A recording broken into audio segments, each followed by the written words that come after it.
দর্শক, যেমনটি কিন্তু কুমিল্লা থেকে আপনাদের দেখাচ্ছিলাম, এই মুহূর্তে কিন্তু তারা কুমিল্লায় আর অল্প কিছুক্ষণের মধ্যে সমাবেশ করে প্রথম দিনের কর্মসূচির যে আনুষ্ঠানিকতা সেটি কিন্তু শেষ করতে যাচ্ছেন। ইতিমধ্যে কিন্তু আমরা দেখতে পাচ্ছিলাম বিভিন্ন রাজনীতি বাংলাদেশ জাসদের যে ছাত্র সংগঠন রয়েছেন, বাংলাদেশ ছাত্রলীগ সব বিভিন্ন ছাত্র সংগঠনের যারা রয়েছেন তাদের নিয়ে, তাদের উদ্যোগে এবং বামপন্থী যারা রয়েছেন তাদের উদ্যোগে 2 দিন ব্যাপী যে লং মার্চ কর্মসূচি সেটি কিন্তু চলমান রয়েছে। আপনাদের কিন্তু সবশেষ দেখাচ্ছিলাম কুমিল্লা শহর থেকে, অর্থাৎ বিভিন্ন পয়েন্টে তারা পথসভা করার পর ইতিমধ্যে আমরা দেখতে পাচ্ছি কুমিল্লা শহরে তারা এসে লং মার্চ যে প্রথম দিনের আনুষ্ঠানিকতা সেটি কিন্তু শেষ করবে। আর অল্প কিছুক্ষণের মধ্যে তারা সমাবেশ করবে এবং সমাবেশের মধ্যে দিয়ে তাদের যে প্রথম দিনের আনুষ্ঠানিকতা সেটি কিন্তু শেষ করবে। অর্থাৎ 2 দিন ব্যাপী কর্মসূচির মধ্যে আগামীকাল আরো 4টি পয়েন্টে, 2টি পয়েন্টে সমাবেশ, 2টি পয়েন্টে পথসভা করবে। এরপর বিকেল 5টায় চট্টগ্রাম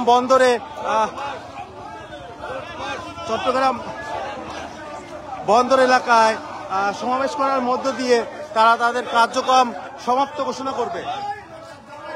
আপনাদেরকে যেমনটি দেখাচ্ছি রোড মার্চের যে সবশেষ অবস্থানটি সেটি এই মুহূর্তে কুমিল্লার থেকে তারা আজকের যে আনুষ্ঠানিকতা, প্রথম দিনের যে আনুষ্ঠানিকতা সেটি কিন্তু শেষ করবে এবং কুমিল্লায় কিছুক্ষণের মধ্যে একটি সমাবেশ করার কথা রয়েছে এবং সমাবেশের মধ্য দিয়ে তাদের যে আনুষ্ঠানিকতা সেটি কিন্তু তারা শেষ করবে, এমনটি কিন্তু জানিয়েছেন যারা কর্তৃপক্ষ রয়েছে।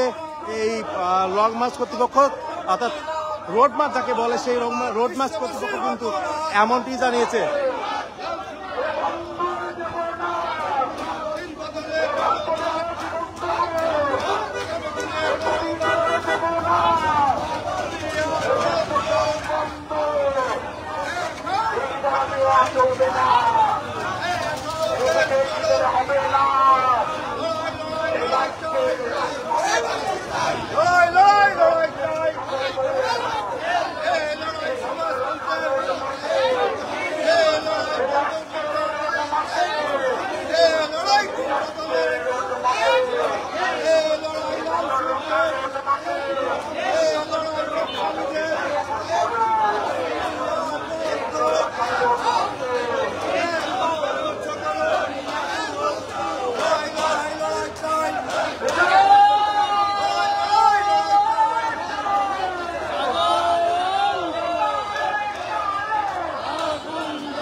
দর্শক, বড় মিছিল নিয়ে কিন্তু তারা সামনের দিকে এগিয়ে যাচ্ছেন, যেখানে তাদের সেই কর্মসূচিটি রয়েছেন, সমাবেশ কর্মসূচিটি এবং আজকের দিনের সবশেষ আনুষ্ঠানিকতা যেটি সেই কর্মসূচি, এবং সেই কর্মসূচির পরেই কিন্তু আজকে প্রথম দিনের যে আনুষ্ঠানিকতা সেটি কিন্তু সমাপ্ত ঘোষণা হবে, যেমনটি কিন্তু আমরা জানতে পেরেছি। এবং আগামীকাল শহীদ মিনারে, ফেনী শহীদ মিনার থেকে নতুন কর্মসূচিভাবে শুরু হবে দ্বিতীয় দিনের কর্মসূচি, অর্থাৎ ফেনী শহীদ মিনার থেকে তারা আগামীকাল শুরু করবে।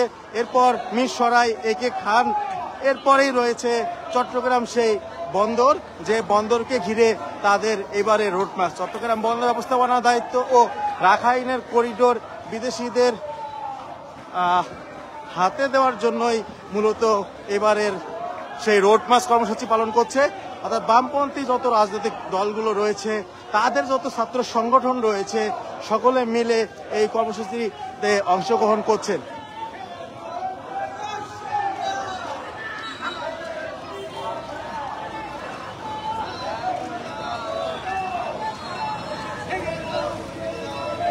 আজকে বিভিন্ন পয়েন্টে পথসভা করার পর মূলত এই মুহূর্তে কুমিল্লা শহরে তাদের যে আজকের দিনের আনুষ্ঠানিকতা মিছিল এবং সমাবেশ সেটি করেই তাদের যে কর্মসূচি সেটি কিন্তু শেষ করবে। এবং আমরা শুরুতে দেখতে পাচ্ছিলাম বাম সংগঠনগুলোর যারা নেতারা রয়েছেন তারা সামনে অবস্থান করছেন, এরপরে পর্যায়ক্রমে বিভিন্ন রাজনৈতিক দলের নেতারা যে অবস্থান সেটি কিন্তু আমরা দেখতে পাচ্ছিলাম।